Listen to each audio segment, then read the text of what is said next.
ಅಂದರೆ ಎಲ್ಲ ಗುರುಗಳಿಗೂ ಕೃಷ್ಣನೇ ಗುರು. ಜಯ ಜನಾರ್ದನ ಕೃಷ್ಣ ರಾಧಿಕಾಪತಿ. ಭಾರತದಲ್ಲಿ ಹುಟ್ಟಿರೋರೆಲ್ಲ ಪುಣ್ಯವಂತರೆ. ಮೈ ಜುಮ್ಮನ್ಸ್. ಇಡೀ ವರ್ಲ್ಡ್ಗೆ ನಮ್ಮ ಭಾರತನೇ ದೇವರ ಮನೆ. ಇವತ್ತು ಶನಿವಾರ ಮತ್ತೆ ಕೃಷ್ಣ ಜನ್ಮಾಷ್ಟಮಿ ಒಟ್ಟಿಗೆ ಬಂದಿದೆಯಲ್ಲ.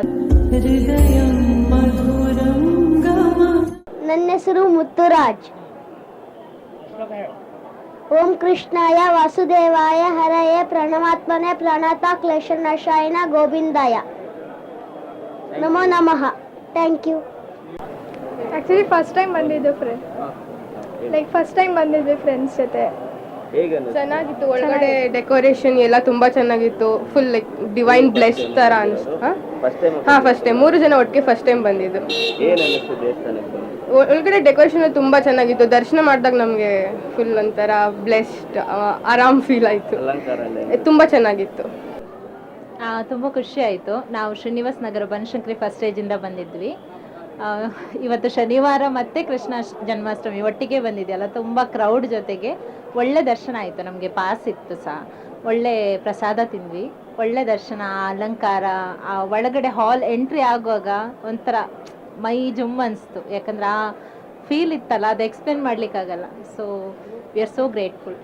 ಮೇಡಮ್, ಈಗಿನ ಯೂತ್ ಏನು ಹೇಳಕ್ಕೆ ಇಷ್ಟಪಡ್ತೀರಿ? ಎಲ್ಲ ಟ್ರೆಡಿಷನಲ್ ಬಿಟ್ಟು ವೆಸ್ಟರ್ನ್ ಟರ್ನ್ ಆಗ್ತಿದೆ. ಏನು ಹೇಳ್ತೀರಾ? ಅದು ಏನಂದ್ರೆ, ನಾವು ಹಿಂದೂಗಳಾಗಿ ನಮ್ಮ ಸಂಸ್ಕೃತಿಯಲ್ಲೇ ಬಂದಿರುತ್ತಲ್ವಾ, ಯಾಕಂದ್ರೆ ದೇವರು ಧರ್ಮ ಅನ್ನೋದು. ಹಾಗಾಗಿ ಎಷ್ಟೇ ವೆಸ್ಟರ್ನ್ ಇದ್ರೂ ನಾವು ಟ್ರೆಡಿಷನ್ ಅಂತ ಬಂದಾಗ ದೇವ್ರಿಗೆ ತಲೆ ಬಾಗ್ಲೇಬೇಕು. That's what I feel. Thank you. Hare Krishna. Hare Krishna Hare Krishna Krishna Krishna Hare Hare, Hare Rama Rama Rama Hare Hare. ಕೃಷ್ಣಂ ಒಂದೇ ಜಗದ್ಗುರು. ಅಂದರೆ ಎಲ್ಲ ಗುರುಗಳಿಗೂ ಕೃಷ್ಣನೇ ಗುರು ಆಗಿರೋದ್ರಿಂದ ಅವನ ನಾಮಸ್ಮರಣೆ ಮಾಡೋದ್ರಿಂದ ಈ ಹರೇ ಕೃಷ್ಣ ಮಹಾಮಂತ್ರ AC ಪ್ರಭುಪಾದ್ರೇನು ಇಡೀ ವರ್ಲ್ಡಲ್ಲಿ ಅವರು ಇರೋವಾಗಲೇ 108 ದೇವಸ್ಥಾನ ಎಲ್ಲ ದೇಶದಲ್ಲೂ ಮಾಡಿದ್ರು. ಒಂದು ಅವೇರ್ನೆಸ್ ತೊಗೊಂಬಂದರು. ಈ ಯೂತ್ತು ಎಲ್ಲ ಬೇರೆ ಬೇರೆ ಕಡೆ ಹೋಗ್ತಾ ಇರೋದ್ರಿಂದ ಒಂದು ನಮ್ಮ ಕಲ್ಚರು ಇದು ಹಿಂದೂ ಧರ್ಮದಲ್ಲೇ ಕೃಷ್ಣ ಬಲರಾಮ ದಶಾವತಾರ ಆಗಿದ್ದು ಎಲ್ಲ ಇಡೀ ವರ್ಲ್ಡಿಗೆ ನಮ್ಮ ಭಾರತನೇ ದೇವರ ಮನೆ ಆಗಿರೋದ್ರಿಂದ ಎಲ್ಲರೂ ಪ್ರತಿಯೊಂದು ದೇಶದಲ್ಲಿ ಭಾರತಕ್ಕೆ ಬರಬೇಕಂತಲೇ ಭಾಳ ಇಷ್ಟಪಡ್ತಾರೆ. ಭಾರತದಲ್ಲಿ ಹುಟ್ಟಿರೋರೆಲ್ಲ ಪುಣ್ಯವಂತರೆ.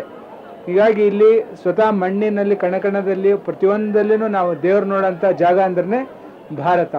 ಇಲ್ಲಿ ಇರೋವಂಥ ಒಂದು ಸಂಸ್ಕೃತಿನ ಎಲ್ಲ ಕಡೆನೂ ಹೋಗಿ ಪ್ರತಿಯೊಬ್ಬರಿಗೂ ಒಂದು ಹರೇ ಕೃಷ್ಣ ಮಹಾಮಂತ್ರವನ್ನು ನಮ್ಮ AC ಪ್ರಭುಪಾದರು ಇರೋವರೆಗೂ ಅವ್ರ ಜೀವಿತಾವಧಿವರೆಗೂ ಅವರು ಎಷ್ಟೊಂದು ಭಗವದ್ಗೀತೆ ಭಾಗವತ ಬರೆದು ಪ್ರತಿಯೊಬ್ಬರು ಎಲ್ಲ ಧರ್ಮದವರು ಭಗವದ್ಗೀತೆ ಓದಬೇಕು, ಭಾಗವತ ಕೇಳಬೇಕು, ಹರೇ ಕೃಷ್ಣ ನಾಮಂತ್ರ ಹೇಳ್ಬೇಕು, ಆಮೇಲೆ ಪ್ರಸಾದವನ್ನು ತೊಗೋಬೇಕು. ಇಷ್ಟು ಭವ್ಯ ದೇವಸ್ಥಾನ ಮಾಡಿದ್ರೆ ಒಂದು ಕೃಷ್ಣ ಅಂದ್ರೆ ಒಂದು ಅಟ್ರಾಕ್ಷನ್ ಅಲ್ವಾ. ಪ್ರತಿಯೊಂದು ಅವನ ಎಲ್ಲ ಅವತಾರದಲ್ಲಿ ಕೃಷ್ಣ ಹತ್ತಿರ ಆಗ್ತಾನೆ. ಪ್ರತಿಯೊಂದು ಲೀಲೆಯನ್ನು ತೋರಿಸಿದ್ದಾನೆ. ಇವತ್ತು ಕೃಷ್ಣ ಜನ್ಮಾಷ್ಟಮಿ. ಕೃಷ್ಣ ಹುಟ್ಟಿ ಎಲ್ಲ ಕಡೆನೂ ಒಂಥರ ಎಷ್ಟು ಸಡಗರ ಸಂತೋಷ ಆಗುತ್ತೆ. ಶ್ರಾವಣ ಶನಿವಾರ ಅದು ಶ್ರೀನಿವಾಸ ಗೋವಿಂದನೂ ಬರುತ್ತೆ, ಆಂಜನೇಯನೂ ಬರುತ್ತೆ. ನಮ್ಮ ಪ್ರತಿದಿನನೂ ಹಾಗೆ ಇದೆ. ನಮ್ಮ ಭಾರತ ಸಂಸ್ಕೃತಿ ಏನಿದೆ ಪ್ರತಿದಿನನೂ ಹಬ್ಬ ಮಾಡೋವಂಥದ್ದೇ. ನಮ್ಮ ಧರ್ಮದಲ್ಲಿ ನಾವು ಆಚರಣೆ ಮಾಡಿಕೊಂಡು ಬೇರೆ ಧರ್ಮನ ಪ್ರೀತಿಸಬೇಕು. ಎಲ್ಲಿ ನಾವು ಇವತ್ತವರೆಗೂ ನಮ್ಮ ಭಾರತೀಯರು ಬೇರೆ ಧರ್ಮಕ್ಕಾಗಲಿ ಬೇರೆ ದೇಶಕ್ಕೆ ಹೋಗಲಿ ನಾವಾಗಿ ಅಟ್ಯಾಕ್ ಮಾಡಿಲ್ಲ. ಬಟ್ ನಮ್ಮ ಮೇಲೆ ಯಾರು ಬಂದಿದ್ದಾರೆ ಅವ್ರನ್ನ ಪ್ರಯತ್ನ ಪಟ್ಟಿಲ್ಲ. ನಮ್ಮ ಧರ್ಮವನ್ನು ನಾವು ಪಾಲಿಸ್ಕೊಂಡು ಬೇರೆ ಅನ್ಯ ಧರ್ಮದವನ್ನು ಪ್ರೀತಿಸ್ಬೇಕು. ನಮ್ಮ ಧರ್ಮನೇ ಶ್ರೇಷ್ಠ ಅನ್ನೋ ಥರ ನಮ್ಮ ಧರ್ಮ ಶ್ರೇಷ್ಠ, ನಾವು ಮಿಕ್ಕವರೆಲ್ಲ ಅಲ್ಲ ಅವ್ರು ನಾವು ಸಾಯಿಸ್ಬಿಡ್ಬೇಕು ಅನ್ನೋದು ತಪ್ಪದು. ನಿಮ್ಮ ಧರ್ಮ ನೀವು ಪಾಲಿಸ್ರಿ, ನಮ್ಮ ಧರ್ಮ ನಾವು ಪಾಲಿಸ್ಕೊಂಡು ಅನ್ಯ ಧರ್ಮನೂ ಪ್ರೀತಿಸ್ಬೇಕಲ್ವಾ. ಪ್ರತಿಯೊಂದು ಇಲ್ಲಿ ವಿವಿಧತೆ ಅಂದರೆ ಏಕತೆ, ಒಂದೇ ಥರ ಇಲ್ಲ. ಪ್ರತಿಯೊಬ್ಬರು ಅಷ್ಟೇ. ಎಲ್ಲ ದೇಶದಲ್ಲಿ ಅವ್ರವ್ರ ಫೇಸಿಂಗೇ ಬೇರೆ, ಅವ್ರವ್ರ ಭಾಷೆ ಬೇರೆ, ಅವ್ರವ್ರ ಆಹಾರ ತೊಡುಗೆ ಬೇರೆ. ಹೀಗಾಗಿ ಪ್ರತಿಯೊಂದು ದೇಶದಲ್ಲಿ ಇದು ಮನುಷ್ಯ ಜನ್ಮವನ್ನು ಪಡೆದಿರೋದಂತೆ ಒಂದು ಪುಣ್ಯ. ಹೀಗಾಗಿ ಈ ಹರೇ ಕೃಷ್ಣ ಮಹಾಮಂತ್ರ ಹೇಳ್ಕೊಳ್ಳೋದ್ರಿಂದ ಒಂದು ಸದ್ಗತಿ ಸಿಗುತ್ತೆ, ಒಂದು ಸತ್ಪಥಕ್ಕೆ ಹೋಗ್ಬೋದು. ಮರಳಿ ಭಗವಂತನೆಡೆಗೆ ಬನ್ನಿ ಅನ್ನೋ ಒಂದು ಉದ್ದೇಶಕ್ಕೆ ಇಲ್ಲಿ ಸಾಧನೆ ಮಾಡಿದರೆ ಮಾತ್ರ ಮತ್ತು ನಾವು ಇದಕ್ಕೆ ಹೋಗ್ಬೋದು, ಭಗವಂತನ ಕಡೆ ಹೋಗ್ಬೋದು. ಇಲ್ಲಾಂದ್ರೆ ಮತ್ತು ಈ ನರಕದಲ್ಲೇ ಇದ್ಕೊಂಡು ಇಲ್ಲೇ ಇರಬೇಕಾಗುತ್ತೆ. ಒಂದು ಸಾಧನಾ ಪಥ, ಈ ಗುರುಗಳು ಏನು ಮಾಡಿದ್ದಾರೆ, ಒಂದು ಪಥ ಮಾಡಿದ್ದಾರೆ.